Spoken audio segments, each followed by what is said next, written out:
আন্দোলনের লোকগুলোকে উচিত শিক্ষা দিলে আর বলতে পারতো না। জামশেদ ভবনে 3 দিন ধরে সম্মেলন চলছিল, আর সেই সম্মেলনে 3 নম্বর এরিয়া কমিটির সুভাষিস পায়েন তিনি সংবাদ মাধ্যমের মুখোমুখি মন্ত্রী শিউলি সাহাকে যেরকম কটাক্ষ করছিলেন, রাজ্যের শাসক দলকেও কটাক্ষ করছিলেন। রাজ্যের শাসক দল কিছু উন্নয়ন করে না, আর তার পাল্টা উত্তর দিলেন শুক্রবারে মন্ত্রী শিউলি সাহা, কেশপুরের বিধায়ক। আর এই মুহূর্তে কিন্তু আমাদের প্রতিনিধির মুখোমুখি হয়েছে মন্ত্রী শিউলি সাহা, এবং তার আগে যে সুভাষিস পায়েন 3 নম্বর এরিয়া কমিটির সম্পাদক তিনি কি বলেছিলেন এবং মন্ত্রী শিউলি সাহা তিনি কি বললেন তা একবার অবস্থা বলছিলেন যে এখানে যিনি বিধায়িকা তিনি নিজে নেতৃত্ব দিয়ে তৃণমূলের পক্ষ থেকে এই অফিসে এসে হামলার চেষ্টা করেছেন। এটা হচ্ছে কেশপুরের ক্ষেত্রে একটা ধারাবাহিকভাবে হয়ে চলেছে। আমরা জানি তৃণমূলের পায়ের তলা থেকে মাটি সরছে। আপনাদের যখন হামলা করার বিধায়ক চেষ্টা করছে, অন্য বিরোধী শাসক দলের বিধায়ক আপনাদের বলছে হামলা করছেন, তখন আপনারা পুলিশের কাছে অভিযোগ জানিয়েছিলেন? আমরা অভিযোগ জানিয়েছি, পুলিশের উপস্থিতিতেই হয়েছে, এবং সেই যে ভিডিও যে উনি যে এসেছিলেন সেটাও বিভিন্ন নিউজ চ্যানেলে, যেগুলো মানে রাজ্যের ক্ষেত্রে 1-2 নম্বর চ্যানেল, সেই চ্যানেলে দেখানো হয়েছে, কিন্তু এর কোনো প্রতিবিধান হয়নি আজ পর্যন্ত। ওই কি সুভাষিস পাইন নাকে সিপিএম এর একজন হারমাত, তিনি একটা সাক্ষাৎকার দিয়েছেন, আমি সেটা পেলাম। তাকে বলে দিতে চাই 34 বছরের জামানায় এই কেশপুরের মানুষের উপর যে অত্যাচার করেছো, যে নিপীড়ন করেছো, যে শোষণ করেছো, যে মানুষকে খুন করেছো, তোমাদের কোনো অধিকার নেই কেশপুরে বসে এত বড় বড় লেকচার মারা। কেশপুরের মানুষ শূন্য করে দিয়েছে। একটা সময় এখানে রামেশ্বর দলই জিতত, ভোট জোর করে ভোট নিতে শূন্য করে দিয়েছে। বাংলার মানুষ শূন্য করে দিয়েছে ওই হারমাত সিপিএম কে। আজকে কেশপুরের জামশেদ ভবনে বসে বড় বড় কথা বলছো। এমএলএ প্রয়োজন হয় না জামশেদ ভবনে বন্ধ করতে যাওয়ার, কোনো প্রয়োজন নেই। আমার যে কর্মীরা আছে না, আমার যে বুথের সভাপতিরা আছে না, অঞ্চল কমিটি আছে না, শাখা সংগঠন আছে না, তারাই যথেষ্ট। এমএলএর কি প্রয়োজন? আমি যদি একটা ইঙ্গিত করি, তারা জামশেদ ভবনে যারা বসে বসে বড় বড় বক্তব্য রাখছেন তারা রাখতে পারবেন না। আমি করিনি বলে, আমরা বলিনি বলে, গণতন্ত্র বোঝাই রেখেছি বলে এই সুভাষিস পাইন আপনি বক্তব্যটা রাখতে পেরেছেন। আপনি নিজে বলেছেন 2 নম্বর অঞ্চলে পথ করে সিপিএম এর লাল পতাকা 3 নম্বরে 2 নম্বরে উঠছে। আপনিই বলেছেন আমরা গণতন্ত্রটাকে রক্ষা করেছি বলেই আমরা রাখি বলে আমরা এই অধিকার আপনাকে দিয়েছি। আমরা মনে করি গণতন্ত্র বজায় রাখা উচিত। আপনি একটা রাজনৈতিক দল মিটিং করবেন, মিছিল করবেন, এরিয়ার মিটিং করবেন, বুথ কমিটি করবেন, এগুলো করুন, কোনো আপত্তি নেই। জামশেদ ভবনের 4 দেওয়ালের মধ্যে বসে বসে করুন। ওখানে তো ওটা করেননি। ওখানে কিরম করে আবার 34 বছরের ইতিহাস ফিরিয়ে আনা যায়? কোন তৃণমূল কর্মীটাকে খুন করতে হবে? অজয় আচার্যের মতো লোকদের মেরে কঙ্কাল করে দিয়েছিলেন, আবার কোন তৃণমূল কর্মীকে খুন করে কঙ্কাল করে দেবেন, এর পরিকল্পনা আপনি করছিলেন। আপনাকে বলে দিই, আপনি বলেছেন, আমি আপনাকে বলি, উনি বলেছেন যে এই সরকারের সময় ডেভেলপমেন্ট হয়নি। চোখে কি নেবা হয়েছে? চোখে দেখতে পান না? ছানি কাটিয়ে দিতে হবে? দেখতে পাননি? কেশপুরের যে রাস্তা হয়েছে 34 বছরে আপনি করতে পারেননি। মাত্র আমার 12-13 বছরের সরকার কেশপুরে কয়েকশো কোটি টাকার কাজ হচ্ছে রাস্তার।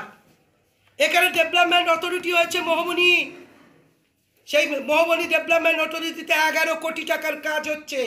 আমি তার মেম্বার হয়ে এসছি, ডিএম সাহেব তার চেয়ারম্যান আছে। এখানে ইংলিশ মিডিয়াম হয়েছে। এখানে সংখ্যালঘুদের জন্য 5 নম্বর জিপিতে 4-5 কোটি টাকা খরচ করে স্কুল হচ্ছে, ইংলিশ মিডিয়াম স্কুল হচ্ছে। আদিবাসীদের জন্য অডিটোরিয়াম হয়েছে, তাদের বিয়েটা অনুষ্ঠানের জন্য কমিউনিটি হল হয়েছে।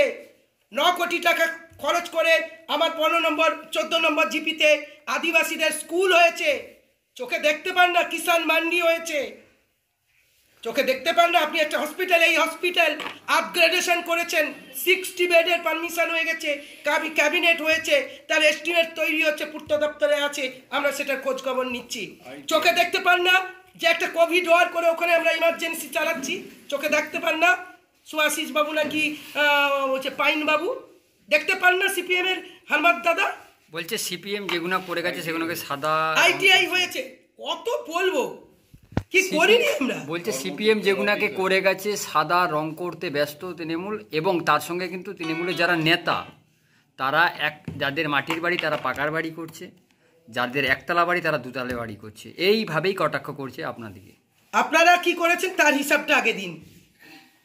মানুষের ধান কেটে নেওয়া, জোর করে জমি দখল করা, 12 বছর 14 বছর করে ঘর ছাড়া, পুকুরের জলকে রক্ত করে লাল করে দেওয়া, খুন করে আপনারা তো এই কাজগুলো করেছেন। আমরা যদি এই কাজ করতাম তাহলে কি এলাকায় আপনারা থাকতে পারতেন? আর আমরা বলি শুনুন, আমরা প্রত্যেকটা মানুষের উপকার করছে এই সরকার। ব্যক্তি আপনার বাড়ির বউটা তো রূপশ্রী পেয়ে মানে লক্ষ্মীর ভান্ডারটা পাচ্ছে, পাইনবাবু খবর নিয়ে দেখুন না, আপনার বোনটাও পাচ্ছে। আমরা ওই সিপিএম করেন বলে কেটে দিইনি। মমতা ব্যানার্জির সমস্ত প্রকল্প, বন্দ্যোপাধ্যায়ের প্রকল্প প্রত্যেকটার উপকার সিপিএম, বিজেপি, কংগ্রেস, তৃণমূল সবাই পাচ্ছে। আমরা কোথাও বাধা দিইনি। এই মিথ্যাচার বন্ধ করুন। আর যদি মনে হয় যে ডিবেট করার দরকার আছে, আমার সামনে এসে কথা বলতে বলুন। এই সরকারের সময় এই কেশপুরে কত টাকার কাজ হয়েছে, আর আপনার সময় কত টাকার কাজ হয়েছিল? আপনাদের সময় আমরাই করেছি। এবং শাসক দল নাকি ভোট জোর করে নেয়, কি বলবেন? এখন দেখুন, জিরো হয়ে যাওয়া লোক, সে তো এর থেকে আর কি বলবে, নাচতে জানে না উঠুন বাঁকা। তার ভোট নেই, ভোটার নেই, মানুষ নেই, জন নেই। কেশপুরে না হয় আপনি বলে দিলেন, বাংলায় কোথায় আছে? আমি যখন এমএলএ হই 2011, তখন বিরোধী পক্ষে দেখতাম সিপিএম বসছেন, সূর্যকান্ত মিশ্র বুকে হাত দিয়ে দিয়ে বলতেন। তারপরে কংগ্রেসের এলেন আব্দুল মান্নান, তিনিও খুব বলতেন। সুজন বাবু বড় বড় বক্তব্য রাখতেন। কোথায় তারা আজকে? শূন্য, শূন্য, শূন্য। বাংলার মানুষ শূন্য করে দিয়েছে। আগামী দিনও নেই। আর এই কথা বলার মতো জামানত বাজার পেয়েছে। 6টা নির্বাচনে কি পেলেন উত্তর? নোটার সাথে কম্পিটিশন করছে। তিনারা দাবি করছেন যে আমরা কেশপুরে কিন্তু শূন্য নয়, আমাদের একটা পঞ্চায়েত আছে কেশপুরে, কি বলবেন? পঞ্চায়েত আছে? হ্যাঁ, ওনাদের একটা পঞ্চায়েত আছে। আচ্ছা, তো তাহলে এক্ষুনি বললেন যে গণতন্ত্র নেই, ভোট দিতে দিই না। তাহলে তিনি তো তার কথাতেই বলছেন তাদের একটা পঞ্চায়েত আছে, তো থাকতেই পারে। আরে থাকতেই পারে, একটা মেম্বার জিতেছে। পঞ্চায়েত মানে কোনো পঞ্চায়েত প্রধান বা না, একটা পঞ্চায়েত মেম্বার আছে, থাকবেই তো। এটাই তো আমরা চাই, বিরোধী থাকুক। একটা মেম্বার আছে, কি ক্ষতি আছে? তিনি তো বলছেন। তাহলে এক্ষুনি বলছেন গণতন্ত্র নেই, জোর করে ভোট নিয়েছি, আবার এক্ষুনি বলছেন আমাদের মেম্বার আছে। পাইন বাবুকে বলবো বেশি কথা বলবেন না। একবার বাড়িতে গিয়ে শুয়ে শুয়ে 34 বছরে কি করেছেন একবার ভাবুন। মানুষ যখনই আপনাদের দেখে না, মুখটা ফিরিয়ে নেয়। ভোট তো দূরের কথা, বলছে ও কার মুখ দেখলাম রে ভাই, আজ আর ভাত জুটবে না। তাই সিপিএম গুলোকে দেখলে কেশপুরের মানুষ তাই বলে। বলছে 68 জন শহীদ হয়েছে, আমাদের লিস্ট টাঙানো আছে, আপনারা দেখে নিতে পারেন, বলছে আমাদেরকে যখন আমরা প্রশ্ন করছি। এই যে এখানে একজন বসে আছে, দেখছেন তো কতজন শহীদ পরিবার আছেন। এই হাসিবুল কই ভাইকে খুন করেছে, এই দেখুন 84 জন শহীদ হয়েছে। একদিনে 7 জনকে মেরেছিল। জল চাইছে, জল না করে পেচ্ছাপ করে তার মুখে নল ঢুকিয়ে দিয়ে গুলি করে মেরেছিল 3 নম্বর জিপিতে। লজ্জা করে না ওদের কথা বলতে? এই সরই গ্রাম থেকে আমরা 7 জনের বডি বের করেছিল, মমতা বন্দ্যোপাধ্যায় এসেছিল, তার উপর করেছিল। 11 নম্বরে এসেছিল। কঙ্কালকাণ্ডের কথা ভুলে গেছে? সুশান্ত ঘোষ কতদিন জেল কেটেছে, ভুলে গেছে? কি করে বলে? আমাদের কোনো খুন খারাপি রাজনীতি আমরা করি না। আমরা বলেছিলাম রবীন্দ্রসঙ্গীত শোনাবো, নজরুল শোনাবো, তাই করেছি। এখন মাঝে মধ্যে মনে হয়, জানেন, আমি একজন মন্ত্রী বটে, বলা উচিত নয়, মাঝে মধ্যে মনে হয় দিদি কেন তুমি শুধু নজরুল আর রবীন্দ্র শোনাতে বললে? এই ধরনের লোকগুলোকে উচিত শিক্ষা দিলে আর বলতে পারতো না। ওদের মতো নেতাই ঘটায়নি, ওদের মতো ছোট আঙ্গারিয়া ঘটায়নি, ওদের মতো নন্দীগ্রাম ঘটায়নি, ওদের মতো সুচপুর ঘটায়নি, বিজন সেতু ঘটায়নি, সিঙ্গুর ঘটায়নি, নন্দীগ্রাম ঘটায়নি। গণহত্যার যারা কারিগর তারা হলো সিপিএম। তাই আজকে মানুষ মুখ ফিরিয়েছে। আর উন্নয়নের কারিগর যিনি, তিনি হলেন মমতা বন্দ্যোপাধ্যায়। শান্তি, শৃঙ্খলা, সম্প্রীতি সবটা অটুট রেখে সবার জন্য যিনি কাজ করছেন, তার নাম মমতা বন্দ্যোপাধ্যায়। তাই কেশপুর 1,03,000 লিড।